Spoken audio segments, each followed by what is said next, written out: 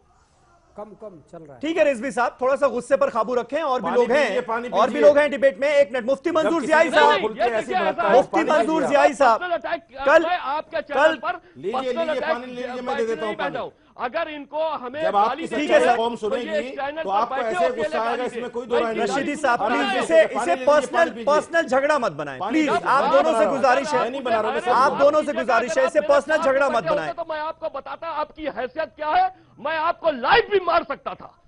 आपकी हैसियत क्या है, आप मुझको गाली देंगे लाइव चैनल कब आ जाऊं आपके पास और कहां आ जाऊं बताइए। जब समझ में आ जाइएगा। आपके पास और आप कहां आ जैसे जाऊं लोगों को बताइए। ठीक करना मैं जानता हूं। लेकिन अगर मैं आप कब लाइव आऊं बैठ के आपके बातें पास और सुनाएंगे, कहाँ हमको आऊं ये लाइव बैठ बताइए के ना। गाली देंगे तो मैं कतई मैं आपके आपकी साथ जगह आ किसी जाता हूं, प्रोग्राम आपके में घर पे आ बैठने को जाता हूं। तैयार नहीं हूँ। अरे मैं आपके घर रिजवी पे आ साहब, जाता हूं मेरे रशीदी भाई। साहब, क्या कर रहे हैं आप आप लोग? आ जाइए, साहब, आपकी आपके घर पे आ हैसियत हो तो जाता आप आ जाइए। लाखों आप लोग बताइए आपको कहाँ देख रहे होंगे। बताइए लेकिन अगर आप बदतमीजी ये करेंगे, ये आप कैसी मुझको नजीर पेश कर रहे हैं आप लाइव बैठ के दोनों गाली लोग? देंगे, एक दूसरे आप को मुझको धमकाकर, अब्दुल लाल, एक दूसरे को धमकाकर क्या हासिल होने वाला है? बदतमीज कहा कहीं कि अगर के। ये मेरे पास होते तो मैं मारता। हाँ। मैं इनसे पूछना चाहता हूं मैं नहीं कहां कोई और कब आ जाऊं इनके पास? हमको सिर्फ गाली जवाब देंगे, दें। इनकी मैं हैसियत पहुंचाऊंगा है, हमको इनके गाली पास, देंगे, और ये दोनों मुझे टके टच के लोग करके हमको गाली दिखाएंगे। देंगे। आप लाइव में और इस ये तरह मुझे के लोगों सिर्फ को टच बिठा के करके मुझको गाली दिखाएंगे। दिलवाते हैं। बताइए कहां पहुंचूं आपके पास? ठीक है, अरे देश छोड़ो, के तुम्हारी दलाल क्या बाबरी औकात है मस्जिद के टच करके दिखा बेचने दे। वाले कहां पहुंचूं तुम्हारे पास? नहीं नहीं, एक मिनट रशीदी साहब, दल्लाल प्लीज, कहीं के प्लीज, मुसलमानों के रशीदी दल्लाल, साहब, मुसलमानों का कहाँ खतवा पहुंचे? रशीदी साहब, रशीदी और अपनी साहब, शक्ल अल्फाजों लेके बैठते हो, बताते हो। अल्फाजों का तुम्हारी इस्तेमाल क्या सोच हैसियत है, समझ तुम कर लोगों को करें, कोई प्लीज। नहीं कहाँ जानता, पहुंचूं पूरा तेरे पास? मुसलमान जानता है। तेरी हैसियत क्या है 2 टके के आदमी? एक मिनट रशीदी साहब, रशीदी अगर साहब, तेरे ये में बात ठीक हिम्मत नहीं है है। तो नहीं नहीं नहीं दिल्ली नहीं, आजा जब मेरे समझ नहीं, में गलत आया बात जाना। है अगर रशीदी तेरे में साहब। हिम्मत है तो दिल्ली आजा मेरे रशीदी पास। साहब, नहीं जब तो मैं समझ में जाऊं आया तेरे पास, जाना। और तू मुझे टच करके दिखा दे। जब समझ रशीदी में आया साहब, जाना। Please please. मुफ्ती मंजूर जियाई साहब, मुझे ये बताइए, कल नदवी साहब, जिनको सिर्फ एक सजेशन देने की खातिर बोर्ड से बाहर का रास्ता दिखा दिया जाता है, वो कह रहे थे कि कुछ जिद्दी किस्म के लोग हैं जिन्होंने ये अकड़ बना रखी है कि वो टस से मस नहीं होंगे अपने फैसले से। एक सजेशन अगर कोई देता है तो उस पर क्या इतनी नाराजगी, इतना गुस्सा? ठीक है कि उसे बोर्ड से ही बाहर का रास्ता दिखा दिया जाए। क्या इतना बड़ा उन्होंने गुनाह कर दिया था श्री श्री रविशंकर से मिलकर? बात तो वो सुलह और समझौते की ही कर रहे थे ना, उसको सुना भी जा सकता था, समझा भी जा सकता था। ये कट्टरवाद नहीं है क्या? समीर भाई, हिंदुस्तान ये बिल्कुल बहुत ही खूबसूरत जमहूर है और यहाँ पर जमहूरियत कायम है और जमहूरियत में हर एक को अपनी अपनी बातें कहने की बिल्कुल मुकम्मल आज़ादी है। लेकिन मुस्लिम पर्सनल लॉ बोर्ड एक ऐसी तंजीम है जिस तंजीम ने हमेशा मुस्लिम पर्सनल लॉ के इशूज़ को उठाया है और उसकी बातें की हैं, और नदवी साहब इसके एक अहम रुकन थे। अब अहम रुकन होने की हैसियत से अगर उन्हें कुछ सजेशन देना था तो इंडोर सजेशन हो सकता था, या फिर आउटडोर भी, जब ये 26वीं नशिस्त इनकी बैठ रही थी वहां पर भी सजेशन दे सकते थे। ये सजेशन उस वक्त दिया गया जबकि सजेशन बहुत देर हो चुकी थी। 30 साल से क्या इन्हें सजेशन याद नहीं आ रहा था? 25 साल से इसी मौजू पर कई मरतबा गुफ्तगू हो चुकी है, क्या उस वक्त इन्होंने कभी सजेशन नहीं दिया? अगर सजेशन देना था इससे पहले भी दे सकते थे। अब ये हम और आप और हिंदुस्तान की आवाम इस चीज को जानने लगी है कि मामला जब सुप्रीम कोर्ट में आ चुका है तो सुप्रीम कोर्ट के आने के बाद अब वक्त सुनवाई का करीब आ चुका है। अब डेली बेसिस पे सुनवाई की बात की जा रही है। ऐसे वक्त पर ऐसा सजेशन देना जो कि नाकाबिले कबूल है। इससे पहले कई मरतबा लोगों ने सजेशन दिया या गुफ्तगू की, इस पर बात हुई है, लेकिन कभी इस पर लोगों का इत्तेफाक नहीं हो पाया, हिंदू मुस्लिम भाइयों का इत्तेफाक नहीं हो पाया है। तो अब सुप्रीम कोर्ट पर मामला है और हमारे पास सुप्रीमो मौजूद है, तो फिर हमें लड़ने की जरूरत नहीं है। मैं ये समझता हूं कि लोगों ने जो लड़ाने की साजिशें की है, चाहे वो रशीदी साहब हो या रजवी साहब हो, ये दोनों आपस में लड़ते हुए हमारे सामने दिख रहे हैं। ये हमारे लिए शर्म की बात है। ये हमारे दोनों भाई हैं, इन्हें चाहिए कि अपनी अपनी राय अगर रखें मजबूती के साथ रखें, लेकिन किसी के ऊपर में भद्दी बातें करना ये अच्छी बात बिल्कुल नहीं है। मैं दोनों से गुजारिश करूंगा कि जिम्मेदार लेकिन रशीदी साहब ने रज़वी जब भाई, अपनी बात शुरू रज़वी की साहब, तो उन्हीं ने रज़वी हमारे साहब। ऊपर पर्सनल कमेंट्स करना शुरू किए। इनको इस तरह के ठीक है, रज़वी अल्फाज साहब, इस्तेमाल नहीं रज़वी करने साहब, चाहिए। ठीक रज़वी है, साहब, आपने ठीक सुन है लिया, रिजवी आपने साहब, अब सुन आगे लिया, बढ़ते सुन लिया हैं। बात को। अब आगे बहुत बढ़ते हैं, जिम्मेदारी से आप- पुरानी बातों को जिम्मेदारी की दोहराने बात से नहीं करेंगे, होगा आपकी कुछ। ज़बान से जिम्मेदारी आगे है, बढ़ते हैं। अब आइए सलमान नदवी साहब। जी जी देखिए सलमान नदवी साहब, जी, सलमान मुफ्ती मंजूर जियाई साहब, भाई, सलमान नदवी साहब मुफ्ती ने मंजूर जियाई हवाला दिया है साहब, हंबली मसलक का। लेकिन हम बोर्ड की तरफ से भी जो मैसेज दिया जा रहा है उसको कैसे एनालाइज करेंगे आप? असदुद्दीन ओवैसी साहब सीधे सीधे कहते हैं नदवी साहब पर हमला बोलते हुए कि जो मस्जिद का नहीं हुआ वो इस्लाम का क्या होगा? ऐसे लोगों को सोशल बॉयकॉट कर देना चाहिए। ये क्या है? ये तो धमकाना हो गया ना फिर। देखिए जमहूर वो मैं बताऊं, हिंदुस्तान की बड़ी खूबसूरत जमहूरियत में इस तरीके की बातें करना बिल्कुल शेवा नहीं देता है। वो अगर जिम्मेदार शख्स इस तरीके की कोई बात करेगा तो ये बिल्कुल नाखुशगवार बात होगी। और ये कि उलमा की बात है, उलमाओं पर इससे भद्दे कमेंट करना ये बिल्कुल सरासर गलत होगा। चाहे वो नदवी साहब की बात हो या फिर वली रहमानी साहब की बात हो, दोनों मुअज़्ज़ज़ शख्स है और मिंबर के हर एक मुस्लिम पर्सनल का हर एक मेंबर मुअज़्ज़ज़ है, हिंदुस्तान का हर एक शहरी मुअज़्ज़ज़ है। उनके बारे में भद्दे कमेंट करना बिल्कुल गलत बात होगी। मैं ये कितना जरूर कहना चाहूंगा कि मौलाना नदवी साहब की कुछ बातें जिससे तमाम हिंदुस्तान के लोग हिमायत में खड़े होंगे, लेकिन कुछ ऐसी बातें उनकी थी जो कि नाकाबिले कबूल थी। वो नाकाबिले कबूल बातों को लोगों ने ठुकरा दिया है और साथ ही साथ मुस्लिम पर्सनल बोर्ड ने भी ठुकराया। हमने भी बाज़ाब्ता तौर पे नदवी साहब से बाज़ाब्ता आपके माध्यम से भी पूछना चाहूंगा कि नदवी साहब आप ये बता दें कि मुस्लिम पर्सनल बोर्ड ने अगर आपको निकाला है तो वजूहात क्या है? क्या हंबली मसलक में मंदिर बनाने के लिए मस्जिद की जगह को शिफ्ट की जा सकती है? इसका जवाब उन्होंने नहीं दिया। हमने कुछ सवाल उनसे किए कि अगर आपके पास ऐसे कोई मसाइल आए थे, हंबली मसलक का कोई हवाला, एक मिनट समीर भाई, एक मिनट समीर भाई, अगर हमारे नदवी साहब के पास कोई हम्बली हवाला आया था तो हिंदुस्तान में कन्याकुमारी से लेकर कश्मीर तक हजारों मुफ्ती हैं। ये अब तो आप आलिम दीन थे, आप मुहद्दिस थे, लेकिन किसी फकीह से इस पर आपने फिक़ह की बात की? फिक़ह की बातें अपने मुहक्किक से करनी चाहिए थी, अपने फकीह से करनी चाहिए थी, अपने मुफ्तियान इकराम से राय लेना चाहिए था, उसके बाद उन्हें यह हवाला देना चाहिए था कि हम्बली मसलक में इस तरह की कोई बातें हैं। मैं समझता हूं ये मौलाना हज़रात को इस पर सोचना चाहिए कि मुफ्तियान इकराम जब हिंदुस्तान में मौजूद हैं तो उनके सामने ये बातें रखी जानी चाहिए थी, लेकिन नदवी साहब ने नहीं रखा। उनका इख्तिलाफ हमारे साथ चक्रपाणी महाराज हमारे साथ जुड़ चुके हैं। कुछ बातें चक्रपाणी महाराज हमारे साथ जुड़ चुके हैं, हिंदू महासभा के अध्यक्ष हैं। चक्रपाणी महाराज, मैं आपसे जानना चाहूंगा, अब ये जो सुलह समझौते की बातें हो रही हैं कि नदवी साहब ने खुद भी कहा कि भाई 20 फरवरी से मैं जाऊंगा, साधु संतों से मुलाकात करूंगा, मनाने की कोशिश करूंगा, वो तो ये तक दावा कर रहे हैं कि सुन्नी वक्फ बोर्ड जो इस मामले में पार्टी है वो उनके साथ है, उनकी राय के साथ है, उनके फॉर्मूले के साथ है।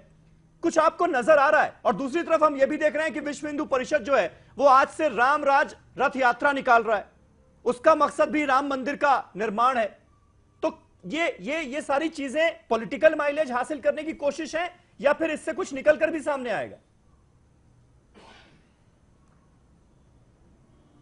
समीर जी देखिए, एक शेर है कि दुश्मनी का सफर एक कदम दो कदम, तुम भी थक जाओगे हम भी थक जाएंगे। सवाल इस बात का है कि सब जानता है कि माननीय सुप्रीम कोर्ट में केस लंबित है, लेकिन ये बड़ी ऐतिहासिक बात है कि माननीय सुप्रीम कोर्ट के चीफ जस्टिस ने स्पष्ट कहा कि आप लोग चाहें तो वार्ता कर सकते हैं और स्वयं मध्यस्थता के लिए तैयार थे। ये अलग बात है कि उसमें राजनीतिक हस्तक्षेप के बाद वो काफी माहौल खराब हो गया।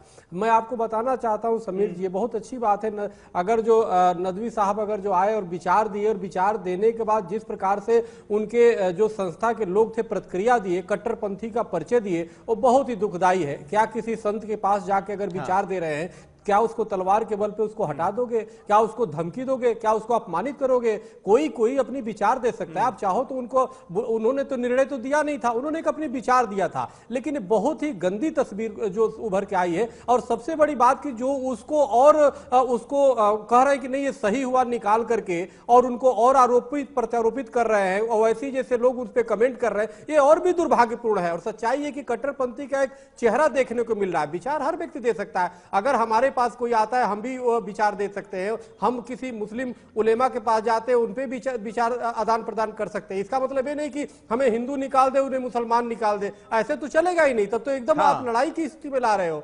सवाल इस बात का है कि बातचीत हमेशा होते रहना चाहिए। अगर पार्टियों को एक साथ बैठाया जाए, धर्म गुरुओं को एक साथ बैठाया जाए, तो हमें लगता है कि समस्या का समाधान हो जाएगा। लेकिन धर्म गुरुओं में भी कुछ इस प्रकार से हैं दोनों तरफ से, और खास तौर से अभी तो जो देखने को मिला है इधर जिस प्रकार से मौलाना साहब को निकाला गया, बिल्कुल बड़ी दुर्भाग्यपूर्ण है। ऐसे तो कोई बात ही नहीं होगी। क्या राम मंदिर के बाद कोई आगे बात नहीं होगी? क्या आपस में हम लोग बैठ करके किसी और विषय पे नहीं कभी चिंतन करेंगे? क्या राम मंदिर पे ही अंतिम और बाबरी और बस यही अंतिम विषय है और ये समस्या है, इसके बाद कोई समस्या नहीं आएगी? तो ये जो किया गया, हमें लगता है कि कहीं न कहीं बहुत खाई खोदने का प्रयास किया गया हिंदू मुस्लिम दोनों में। बातचीत चलते रहना चाहिए। उन्होंने अंतिम निर्णय नहीं दिया था, लेकिन जिस प्रकार से प्रतिक्रिया उनके बोर्ड ने किया है, साहब रिएक्ट करना चाह रहे हैं इस पर। बातचीत साहब बताइए, चक्रपाणी महाराज की बातों में दम है या नहीं है? एक व्यक्ति जीतता है, वो सही बात कर रहे हैं या नहीं कर रहे हैं? बातचीत में कोई हारता नहीं है। आप लोग बातचीत का रास्ता ही बंद कर दे रहे हैं। से बात हो रही थी और बात आगे बढ़ रही थी। मैं भी गया था, श्री रविशंकर जी का ठीक है। चक्रपाणी महाराज सुनिए, मीटिंग हुई, अभी फिर कुछ दिन पहले फोन आया, मैं कहूँ कि नहीं जी मैं बात नहीं करूंगा,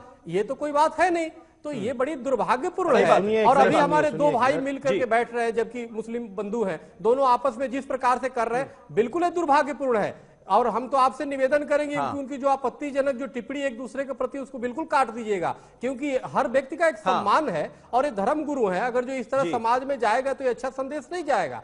तो इसलिए हम निवेदन करते हैं कि बातचीत का दौर चलते रहना चाहिए। और कोई अगर जो कोई अलग विचार आता है तो उसमें ऐसा नहीं कि हम तलवार लेके उसको दौड़ा ले कि मैं तुम्हें मार दूंगा, तुमने ऐसे क्यों विचार दिया। उसको बैठा के आप उससे पूछो कि आखिर ऐसे विचार कैसे दिया। बिल्कुल ठीक है, ठीक है, आपकी बात समझ में आ गई, आपकी बात समझ में आ गई। रशीदी साहब जवाब देना चाह रहे हैं।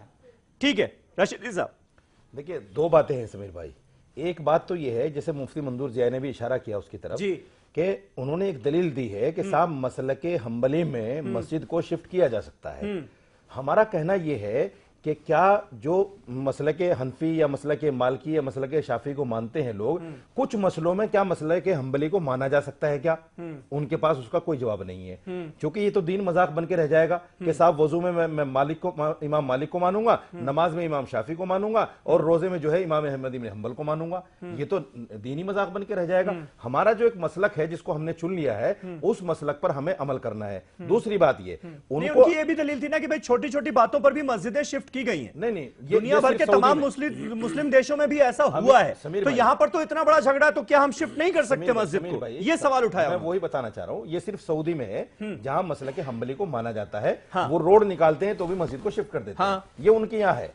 लेकिन इमाम मालिक, इमाम शाफी, इमाम आजम अबू हनीफा के यहाँ ऐसा नहीं है। उनके यहाँ यह है कि मस्जिद जहाँ एक बार बन गई वो तहतुसरा से लेकर अर्श मुअल्ला तक मस्जिद होती है, ना उसके ऊपर कुछ किया जा सकता है ना उसके नीचे कुछ किया जा सकता है। तो यहाँ शिफ्ट नहीं किया जा नहीं किया जा सकता। दूसरी बात ये देखिए, मतलब मंदिर के ऊपर बना सकते हैं, ये कहीं लिखा है क्या? सर एक नहीं, मेरी बात सुनो। आपका नंबर आएगा। नंबर नहीं, आप बोल लिए बहुत देर से, मैं चुप बैठा हूँ, मेरी बातों का जवाब दो। आपके, अरे मैं धर्म की बात आपकी सुन रहा हूँ, मुझे बता दो, आपने इतनी बड़ी लेक्चर दी, क्या मंदिर को तोड़ करके बना सकते हो? आप वहां पर बड़े आराम से नमाज अदा कर सकते हो, ये लिखा है आपके दीन में? नहीं, तो ये साबित कहाँ हुआ? क्यों साबित क्यों नहीं हुआ? ये साबित जो रिपोर्ट है आर्कियोलॉजिकल सर्वे की, वो खराब है, वो गवर्नमेंट की रिपोर्ट है, वो रिपोर्ट खराब है क्या जो सुप्रीम कोर्ट में लिखी हुई है? तो अब ये आर्कियोलॉजिकल सर्वे ऑफ इंडिया की रिपोर्ट तो अभी सुप्रीम कोर्ट में स्टडी होगी ना, सुप्रीम कोर्ट में स्टडी होगी ना, 2 मिनट सुनिए तो सुप्रीम कोर्ट में स्टडी होगी ना, ये समीर भाई फिर फैसला होगा। मैं जवाब दूंगा आपको, मैं जवाब दूंगा। नहीं, ये फैसला तो हाई कोर्ट ने कर दिया था, जो वहां पर मंदिर था वो मंदिर रहेगा, आधी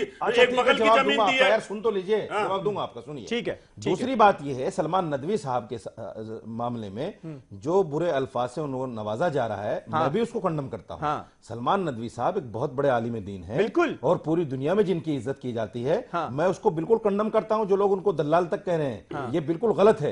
एक आदमी की राय मुख्तलिफ हो सकती है, एक आदमी की सोच अलग हो सकती है, बिल्कुल, उसका मतलब ये नहीं कि उसके वकार में कमी आ जाती है। दूसरी बात यह है कि बोर्ड ने अगर निकाला है उनको, देखिए हर ऑर्गेनाइजेशन की एक रोल होते हैं, अगर उन रोल की अनदेखी कोई भी आदमी करता है, चाहे वो जितना बड़ा, लेकिन ये इतनी बड़ी अनदेखी नहीं होगी ना रशीदी साहब, ये इतनी बड़ी अनदेखी नहीं हुई कि वो श्री श्री रविशंकर से मिलने चले गए, उन्होंने फॉर्मूला दे दिया बोर्ड की मीटिंग में, तो उनको बाहर कर दिया गया।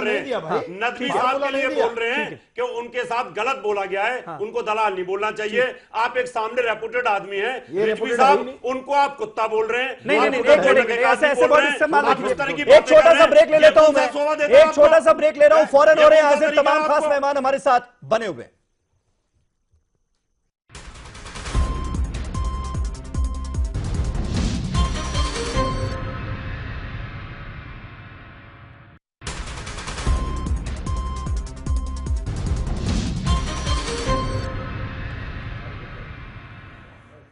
तो क्या राम मंदिर पर सुलह की गुंजाइश अभी बाकी है? यह हमारा आज का सवाल। तमाम खास मेहमान हमारे साथ बने हुए हैं। वसीम रिजवी साहब हमारे साथ मौजूद हैं। वसीम रिजवी साहब, ये पूरा मामला जब सुप्रीम कोर्ट की चौखट पर पहुंचा है, तब से लेकर अब तक लगातार आप सुर्खियों में बने हुए हैं, और यह बात बहुत सारे लोगों को खल भी रही है, और आरोप आपके ऊपर यह लगाया जा रहा है कि आप सिर्फ सुर्खियां बटोरने की कोशिश कर रहे हैं। दरअसल इस मामले में शिया वक्फ बोर्ड पार्टी नहीं है, इसलिए आपकी बात कोई अहमियत नहीं रखती।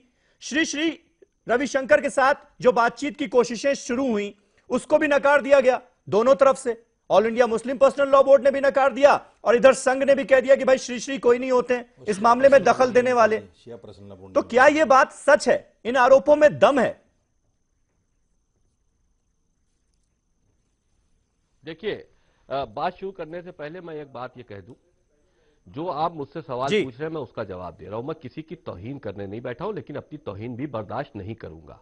अगर कोई शख्स यहां पर बैठा अगर लाइव बैठकर हमको गाली देगा, तो क्या मैंने अपनी किसी तकरीर, मैंने अपनी जो भी स्टेटमेंट रखे इससे पहले जो आपने सवाल पूछा, मैंने यहां पे बैठे हुए किसी मौजिज़ हज़रात को कुछ भी नहीं कहा, उसके बारे में कोई बात नहीं कही। लेकिन जब आपने कहा कि अगर मेरे पास होते आप तो आपको मारता, आपने अपना स्टेटमेंट शुरू किया, ये आपके कहने के बाद माफ कीजिएगा, जब आपने मुझको कहा तब मैंने कहा है। आप अगर मुझको गाली रशीदी साहब दोनों तरफ से हुआ, एक आप प्लीज फिर से दोबारा आप लोग ना शुरू होइए भाई, खुदा के वास्ते फिर दोबारा ना शुरू होइएगा। एक मिनट, ठीक है ठीक है, रिजवी साहब आप मेरे सवाल का जवाब दे दीजिए अफसर, आप मुझको प्लीज छोड़ दीजिए उस बाहर बात रखिए जी। आप मुझको डिबेट से बाहर रखिए, आप रशीदी साहब से पूछते रहिए। रशीदी साहब ने जब मुझ पर हमला शुरू किया है तब मैंने जवाब दिया, बात बढ़ती रही, जब बात बढ़ती रही ठीक है ठीक है, आप ठीक कह रहे हैं, ठीक है रिजवी साहब, उससे पहले उन्होंने हमारे ऊपर गलत जब आपने कहा अगर पास होते तो मैं आपको मारता। नहीं, फिर मैंने आपसे आपने ये कहा था नहीं, इस व्यक्ति के ऊपर रशीदी केस साहब, रजिस्टर्ड और ये 2 टके का आदमी है और मैंने इसका चलिए इस बात को खत्म करते हैं, इस बात को खत्म करते हैं। अगर रिजवी साहब आपको कोई बात बुरी लगी है तो रशीदी साहब की तरफ से मैं माफी मांगता हूं, बतौर इस शो के एंकर मैं माफी मांगता हूं। अब इस बात को खत्म करें, आगे बढ़े सर जी। देखिए रशीदी साहब की मैं इज्जत करता हूं, लेकिन अगर कोई भी आदमी जिसकी मैं इज्जत करता हूं वो हमको गलत कहेगा तो मुझे रिएक्ट होना पड़ेगा। मैं बैठ के मुद्दे पर आ जाते हैं, नहीं बैठा हूं। अगर आप मुझको जैसा कहोगे हम फिर वैसा। इज्जत का अगर जवाब इज्जत से नहीं मिलेगा, अगर आप मेरी तौहीन करोगे तो हम भी तौहीन करना जानते हैं। हम यहाँ लड़ने नहीं बैठे। ठीक है रिजवी साहब, अब मेरे सवाल का जवाब दे दीजिए। डिबेट में मुझे आरोप आप पर ये लग रहा है, आरोप आप पर ये लग रहा है कि आप इस मामले में कोई पार्टी नहीं है, लेकिन सिर्फ सुर्खियां बटोरने के लिए लगातार चर्चा में बने रहना चाहते हैं। जवाब दूंगा जी। बस अब सुनिए, आप इस डिबेट को आगे चला रहे हैं, अब इस तरह के पर्सनल अटैक नहीं होने चाहिए, ठीक है जी। मैं जवाब देता हूं। देखिए 21 मार्च 2017 को सुप्रीम कोर्ट ने कहा कि पार्टीज आपस में बैठ के डिस्कशन करें और शायद ये मामला आपस में बाहर तय हो जाए। उस सुप्रीम कोर्ट ने ये भी कहा कि मैं भी बीच में पढ़ने को तैयार हूं। उसके बाद से मैंने इसमें आगे बात करना शुरू की, सुन्नी वक्फ बोर्ड से बात की और दीगर जो पार्टीज थी उनसे बात की। ये बात कहना गलत है कि मैं इसमें पार्टी नहीं हूं। मैं सूट नंबर 5 में रिस्पोंडेंट नंबर 24 हूं। ये वकील जानते हैं। जो लोग जिन लोगों को केस का पूरी नौयत नहीं मालूम है वो नहीं जानते होंगे, वो ये हमेशा इस बात कहते आए हैं कि साहब आप पार्टी नहीं हैं। मैं पार्टी हूं। मैंने पार्टी बनने की कोई दरखास्त नहीं डाली है। मैंने अपने रिस्पोंडेंट नंबर 24 होने के नाते अपना काउंटर दाखिल किया है और एक पुराना जो ऑर्डर शिया वक्फ बोर्ड हारा था उसकी अपील दाखिल की है। कोर्ट के सामने दोनों चीजें दाखिल है। कोर्ट उसको सुनवाई जब करेगा तो उसमें हमारी जब हमारा नंबर आएगा तो उसमें वो चीजें भी सुनी जाएंगी। मैं इस तरह से जो ये बात कही जाती है आप साहब पार्टी नहीं हो, तो मैं इसका क्या जवाब दूं। यहां पे तो ना फाइल है, ना आप वकील है, ना हम वकील है। अब ये तो अदालत बताएगी कि हम पार्टी है या नहीं है। बहरहाल देखिए, जहां तक के रही बात सुर्खियां बटोरने की, 21 मार्च के बाद से मैं इसमें आगे आया और जब मैंने देखा कि हाँ आपसी बातचीत से मामला तय हो सकता है, लेकिन उसमें कुछ लोगों का अड़ियल रवैया ऐसा रहा, मैं नाम नहीं लेना चाहूंगा, कि जिनसे मेरी बात हुई उनका अड़ियल रवैया ऐसा रहा कि उन्हीं ने कई जगह पे तो कहा कि नहीं साहब मैं तो बात ही नहीं करूंगा, आप क्यों इसमें इतना एक्टिव हो रहे हैं, क्यों बात करूं, तमाम बातें। बहरहाल जब ये बातें हो गई तब मुझे लगा कि साहब ये बात गलत हो रही है। कोर्ट की बात का इतना सम्मान होना चाहिए। बातचीत का रिजल्ट कुछ निकले, मैं ये नहीं कहता कि हां या ना, आपस में डायलॉग्स होने चाहिए थे, खैर नहीं हुए।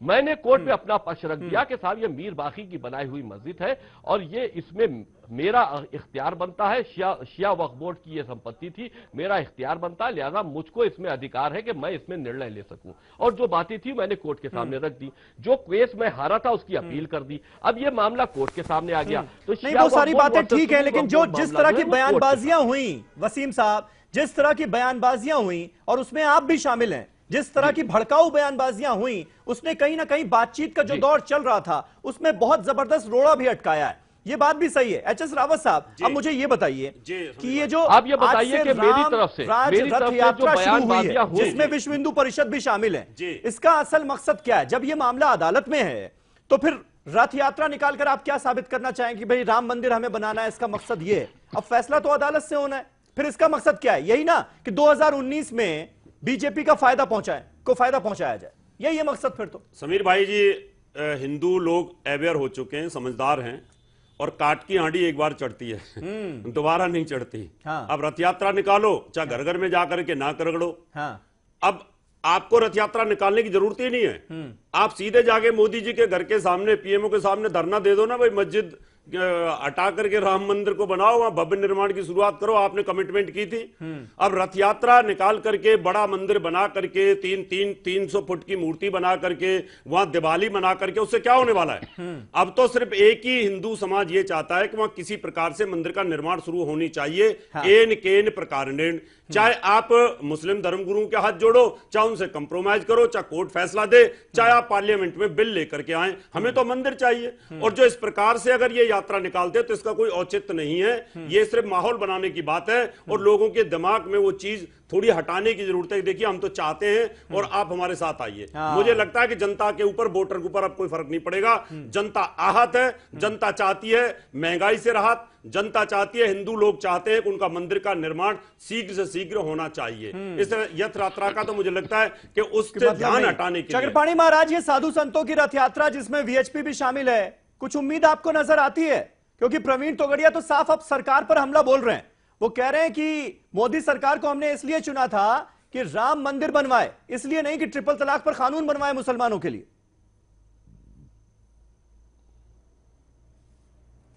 देखिए, ऐसा है, ये प्रवीण तोगड़िया जी से हमारी मुलाकात हुई और उनसे इस विषय पे बात भी हुई। वो सबसे ज्यादा दुखी इसी बात को लेकर है कि भारतीय जनता पार्टी यानी मोदी सरकार ने कुछ नहीं किया है और जो मुद्दे विशेष थे उनको, चाहे विश्व हिंदू परिषद जो तोगड़िया जी है, उनको इस बात से मतलब नहीं कि 3 तलाक पे बने न बने। मेन विषय था कि गोरक्षा केंद्रीय राम मंदिर पे इन्होंने कोई काम नहीं किया और जब भी वो कोई बयान देते हैं उस पर कार्रवाई के तुरंत तलवार लटक जाते हैं, जैसे अभी हुआ और अभी निकालने की भी प्रक्रिया चल रही। कहने का मतलब यह है, अभी जो आपने विश्व हिंदू परिषद की बात की और रावत जी ने जो जवाब दिया, बहुत बढ़िया बात इन्होंने कहा रावत जी ने, मैं समर्थन करता हूं। विश्व हिंदू परिषद एक्चुअल क्या है कि जो वोट मांगा, घर घर जाकर के वोट मांगा, तो इसी विषय पे मांगा कि गोरक्षा केंद्रीय कानून बना देंगे, गौ को राष्ट्रीय प्राणी घोषित करा देंगे और राम मंदिर के लिए कानून बनाएंगे, कोर्ट से नहीं, अध्यादेश ला करके कानून बनाएंगे। और 4 सालों में कुछ हुआ नहीं। अब ये कैसे, किसको मुंह दिखाएं? अब इसलिए जो है अपनी फिर 2019 तब तक आ गया, अब रथ यात्रा लेके चलेंगे, लेकिन हिंदू समाज भी स्वागत करने के लिए इनको तैयार है। कैसे स्वागत करेगा? सवाल इस बात के पूरी तरह फेल हो चुके हैं। अब देश के लोग चाहते हैं कि निराकरण हो, चाहे बातचीत करके हल समस्या का समाधान हो या कैसे भी हो, लेकिन जो इन्होंने वादा किया बिल्कुल धोखा दिया है। संसद में आप ये देखिए 3 तलाक के, तो अब ये कहते हैं जी बहुमत नहीं है राज्यसभा में। अब ये बताओ, जब बहुमत नहीं है तो तुमने 3 तलाक का तो लेते आए, अध्यादेश लेते आए, और तुम राम मंदिर का नहीं ला रहे हो। ये क्या बात हुई? यानी 3 तलाक के लिए तुम्हारे पास है, अरे तुम उस तरह वो भी लाओ ताकि देश देखे कि हाँ भाई तुम अध्यादेश लाए। तो सवाल है, सिर्फ बलगलाने का काम ये लोग कर रहे हैं, सिर्फ वोट की राजनीति कर रहे हैं। हिंदू को लड़वाता है, हिंदू मुसलमान से लड़वाने का काम कर रहे हैं, मुस्लिम को मुस्लिम से लड़वाने का काम कर रहे हैं। तो कहीं ना कहीं इनकी नजरिया सिर्फ राजनीतिक है और राजनीतिक लाभ पाना है। इन्हें हिंदू की चाहत है, न मुस्लिम से अदावत है। इनका धर्म सदियों से तिजारत था, तिजारत है, मात्र व्यवसाय है और राजनीतिक लाभ लेना इनका उद्देश्य है। इसलिए अब समाज मंजूर जाग रहा है, क्या ऐसा नहीं है, सियासत दरअसल बेड़ा गर्क कर रही है, इनको सबक सिखाएगा। सिर्फ और सिर्फ फायदा उठाने की कोशिश। पता है कि मामला सुप्रीम कोर्ट में है, फैसला भी वहीं से होना है। सुलह समझौते की जितनी कोशिशें हुई हैं अब तक, वो सब बेकार जा चुकी हैं। उसके बावजूद भी जाते जाते, क्योंकि 2019 आ रहा है, फायदा उठाना है तो उठा लो, यही आखिरी मौका है। मंशा ये है क्या? देखिए समीर भाई, बहुत ही चक्रपाणी साहब ने जो बातें कही हैं बिल्कुल हिमायत करूंगा इन बातों की। तिजारत था, तिजारत है, लेकिन इंपॉर्टेंट पहलू ये सामने दिख रहा है कि 2 दिन कबल वीएचपी के जनरल सेक्रेटरी तिवारी जी ने इस बात को दोहराया है कि हम एक ही मस्जिद की बात नहीं करेंगे, हम 3000 मस्जिदों की बात करेंगे जिनको हटा करके मंदिर बनवाना है, इसलिए वो रथ यात्रा निकाल रहे हैं। दूसरा एक अहम पहलू जो है मिस्टर संजय रावत का एक बयान आपको मैं सुनाना चाहता हूं। उन्होंने बार बार इस बात को कहा है कि हमने सुप्रीम कोर्ट से पूछकर थोड़ी मस्जिद को तोड़ा था, हम तो पूछकर क्यों बनाएंगे? तो साहब, जब आपने पूछकर नहीं तोड़ा था तो पूछकर क्यों बनाएंगे? इस बात को दुनिया के सामने कहिए ना कि हम सुप्रीम कोर्ट की बात नहीं मानेंगे।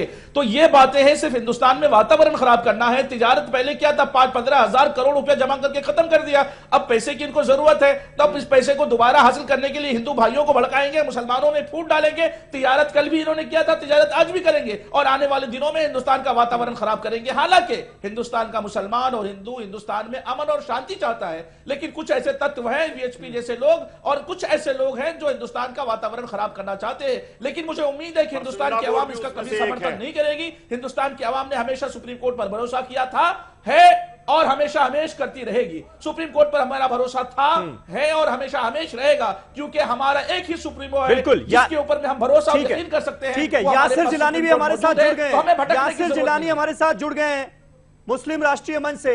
यासिर, थोड़ा देर से आप जुड़े इस बहस में, लेकिन लबोलुआब तो इस बहस का यही निकलता हुआ नजर आ रहा है कि भाई सुलह समझौते की जो कोशिशें हो रही हैं ये सब बेकार है, इनसे कुछ हासिल वसूल होने वाला है नहीं। जो होगा वो अदालत की चौखट पर होगा, अदालत ही फैसला करेगा। लिहाजा अब जो कोशिशों का दिखावा हो रहा है वो सिर्फ सियासत चमकाने का हिस्सा है।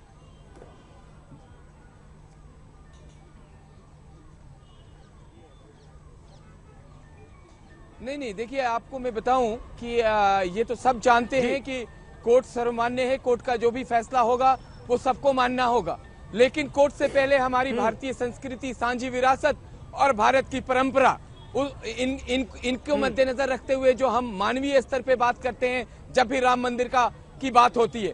राम मंदिर देखिए 100 करोड़ हिंदू भाइयों की आस्था के साथ साथ 132 करोड़ हिंदुस्तानियों की आस्था है राम मंदिर के अंदर, और उसमें अगर इस तरह के लोग, और मैं मुस्लिम पर्सनल लॉ बोर्ड और जो तमाम इस तरह के इदारे जो बिना मतलब के इसमें अपने टांग को अड़ाया हुआ है, उनसे कुछ भी हासिल नहीं होने वाला है।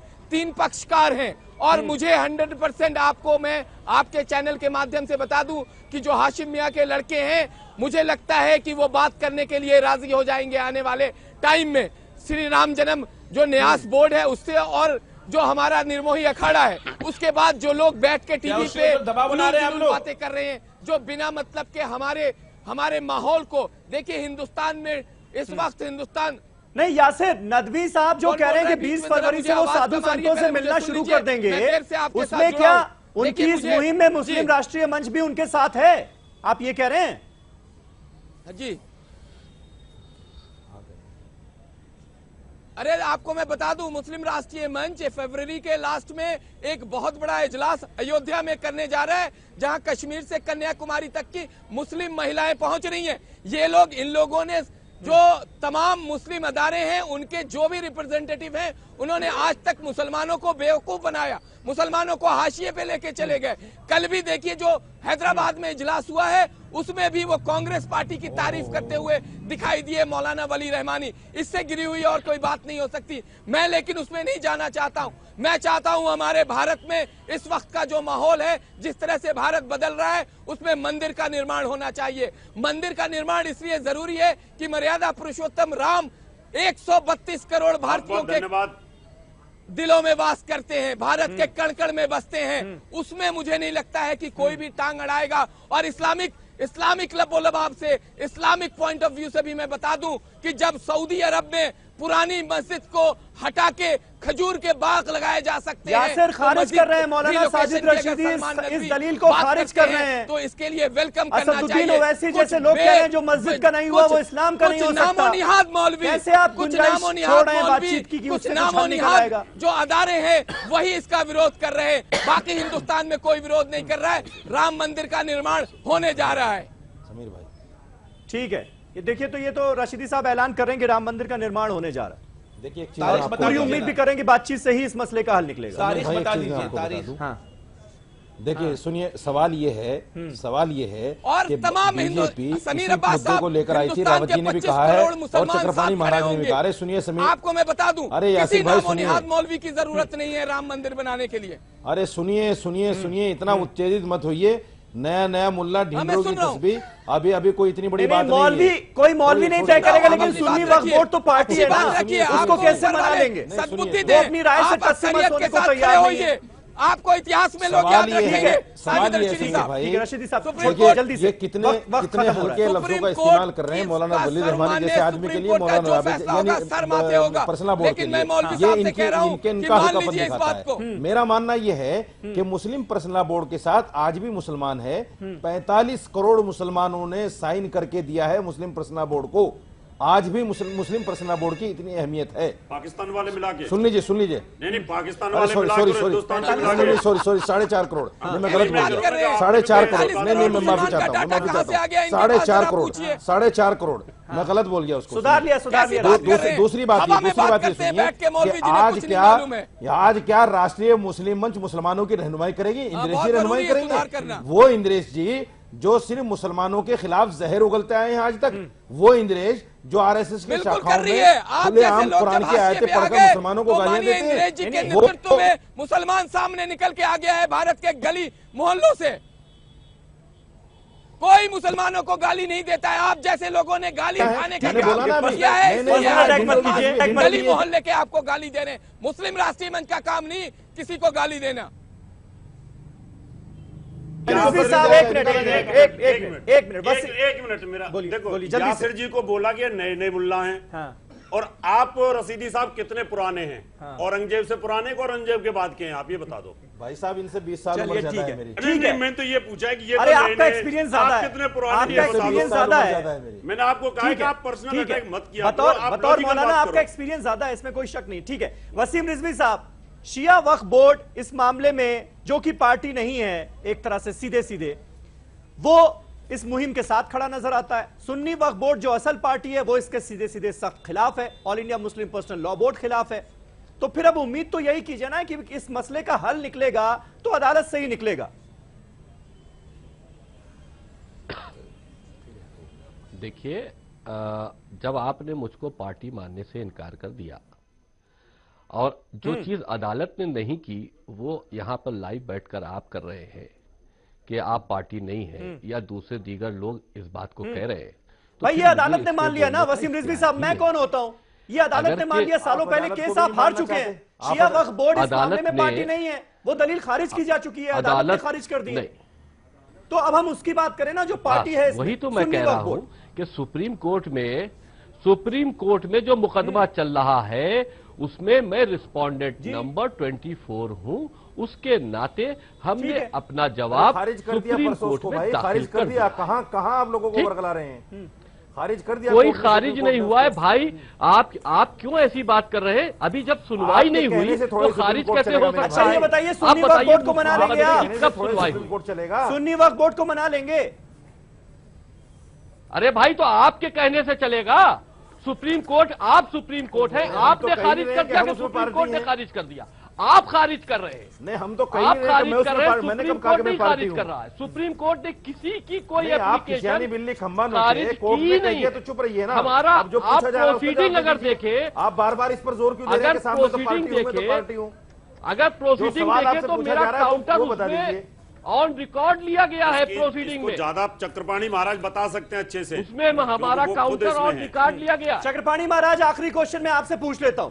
चक्रपाणी महाराज, अगर 2010 का जो इलाहाबाद हाईकोर्ट का फैसला था वही अमल में लाया जाता है, सुप्रीम कोर्ट भी उस पर मुहर लगा देता है, तो वो फैसला तो मंजूर होगा ना?